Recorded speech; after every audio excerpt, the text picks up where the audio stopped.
So, what I wanted to start was with. Just go. Ask me that question again.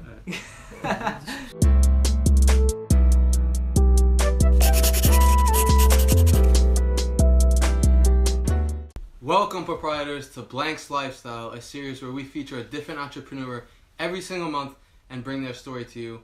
This month we got JT Famularo from Visionary Soccer. JT, what's going on, dude? Nothing much, Steve. How are you? I'm doing well, thank you. So we're going to get to know him a little bit better. So why don't you tell us a little bit about yourself and kind of just what you've been up to lately? So about a year ago, I started Visionary Soccer Development. It's a one-on-one training. We work on everything from technical skills to agility, fitness, and I also throw in little tips that I think will help soccer players gain a competitive edge, such as sleeping and nutrition, and just trying to help overall players become better at what they want to do. Why'd you decide to get into the entrepreneurship game? Like, kind of what sparked you to create your own business? I definitely want to do something that I really enjoyed, and when I was a player, I always loved training. I love training in the summer, off season. It's something I really love doing.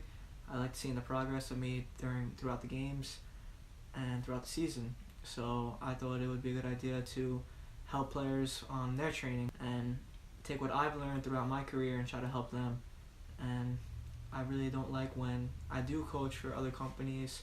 Sometimes their philosophy is different from mine, and I like the way that I think the game should be played or how people should learn. So that's why I wanted to start my own business. So you obviously have a passion for soccer. How would that help you, if at all, in running a soccer-related business? It just makes it much more enjoyable. Waking up, going to practice, working with people, trying to get them. It's just something I really look forward to. Yeah. It's not like I have to go sit in an office, do something that I don't like to do, or doing some manual labor job that seems terrible. Yeah. I'm out there in the sun, and especially in the summer when it's one-on-ones time. In the spring and the fall when it's their team practices, I'm out there, and it's just something I really look forward to every night. Going to meet with the kids, seeing the progress that they make, and hopefully the results on the weekend when they play the games and they get good results. So it sounds cliche, but is it one of those things where it doesn't feel like a job and you just go and do this shit for fun and get paid for it? Yeah, it's definitely one of those types of feelings. Every night there's a practice. I obviously pre-plan the practice, but once I get there, it's the hour and a half or the 2 hours go by so quick because it's just enjoyable watching them play. Sometimes I'll jump in and have some fun with them, and it's just something really enjoyable. So why don't you tell people a little bit of your background in soccer and why people should listen to you in the first place? So I was a 4-year player at Allen Trees High School and also at Farmingdale College. Played in a couple of championship games. Unfortunately, never won any. That still hurts. Not a single one? Nope, lost 3 of them. Broken some records at the college level for Farmingdale. Assists, games played, up there for points. And I think as a player, I was definitely a leader for most of my teams. And as a coach, I feel like I'm an even better coach than a player because I feel like I'm able to motivate my players pretty well, get them going. I respect them, and I think that shows a lot of respect for them. They give back to me while they listen to me. But other than that, it's kind of just a game of opinion. Everyone has their own ways of coaching, and some players might not like the way I coach, but some might love the way I coach, and that's the same how it is at all levels, from youth to professional. You mentioned it quickly before, but I know you know a lot about sleep. So why do you think it's so important to an athlete's success just getting quality of sleep versus quantity? Especially for me as a player when I played, during season, I was always in bed early. What time's early? Say if I was up at 8, I would be in bed by 10. Damn. That definitely would help me recover because when you're in season, your muscles tend to ache after games. You do everything you can to recover as quickly as possible to be ready to go for the next day for practice or training. And so sleep for me, I knew it was important, but I didn't know how important at the time it was. And then as I started doing more research on how to speed up recovery, I kept saying sleep more and more. So then I read a great book about sleep and how important it is. It's for your body. When you're actually working out, you're stressing your muscles and you're in worse shape than you were previously. And the only way for you to actually properly recover is through sleep and rest. So a lot of people say it's like team no sleep or work They brag about 24/7. You're not making really any progress. For me, that's how I feel like some people get hurt. It's because sleep and nutrition, and stretching too, they're overlooking these important things, a part of their, and that unfortunately leads to injury, and then sometimes careers go downhill from there. And what's the book? I'm sure people want to know. So. Sleep Smarter by Sean Stevenson. His podcast too. He's just, everything he always states is, from nutrition, sleep to everything, is just always really informational, and I always take a lot from it, and I see what I can take bits and pieces of and incorporate that into my training for myself, and then also for my players. What's something practical that everyone watching can do tonight to improve their sleep? Well, first off is don't be scrolling on your phone until you fall asleep, or watching TV right until the second you fall asleep, because it's just not going to help. What I learned is when your eyes and the blue light, it like shuts off a thing in your brain, and it triggers your brain to think to stay awake instead of relaxing and going to sleep. So for me personally, I eliminated the TV from my room. I don't sleep with a cell phone in my room anymore, and I try to, I know it's hard, but I try not to look at my phone within like 30 minutes before going to bed sometimes.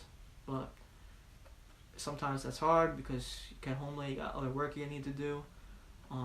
So one trick you can do is just turn off the blue light, and you'll feel the strain come off your eyes at night, and it really helps a lot. There's like a nightlight option on phones and laptops and computers and shit like that, so check it out. You probably have it, and it has helped me a lot. JT told me that, and I did that. I scheduled it on my computer so that when it's sundown, the nightlight turns on, and when it's sunrise, the nightlight goes off. So it's a little thing, but you literally feel your eyes not being strained, like JT said, and just like you feel more relaxed.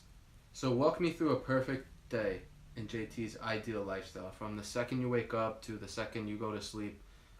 We know half hour before you go to sleep you're gonna put your phone away, but the other time in the day, like talking now or in your ideal lifestyle, your future lifestyle, future ideal.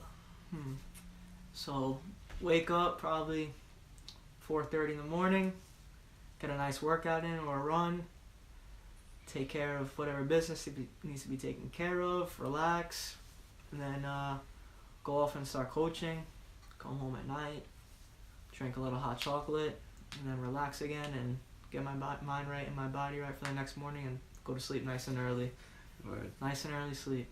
What's one of the biggest lessons you've learned since starting a business? So many people go through so many different things. So what was kind of one thing that you went through and you took something away with it more than anything else? In the beginning, you had to spend money. Kind of have to spend money to grow. Whether it was Facebook ads, I remember I was running, and then buying loads of equipment, and that took a huge chunk of change for a time, and then it's hard because sometimes you don't see the results right away that you want, and it's hard to grab clients, especially out here where there might be people who already have their following of players who want their individual sessions or their team sessions. So, and I'm freshly new into coaching, only been coaching for about 3 years now, so I'm really trying to break into it, get my name out there more, and that comes with time. So do you think you can start a business with no money? Yeah, you can. Just certain ones, or what? Definitely gotta grind though. Yeah. You can start a business without money, but it's gonna be extremely hard to make it. Yeah. But you gotta find ways to do it, to make extra money on the side. So if you're not coaching, when you're not coaching and you're not working on your business, you gotta figure out another way to make money to help support your dream. Like I remember for a long time, any money I made on the side, it was just going right into my company to grow it, to help grow. Like garage sales. Yeah, the flip life, definitely. Big into the flip life. Where can everybody stay updated with you moving forward? You on like Instagram, Twitter? Where? Yeah, big on Instagram and Facebook mostly. Facebook is Visionary Soccer Development, and Instagram is visionary_soccer. And yeah, hopefully you guys follow me, share some insights if you love soccer. That's all I really post. Yeah, and all those links will be in the description, so definitely check that out. if you're on YouTube or watching this on Facebook or something else. Thanks, JT, for coming by, dude. Thanks, Appreciate Steven. it. No, Appreciate my all the pleasure. tips Thanks and for coming. everything. Thank you. And we'll see you guys next month.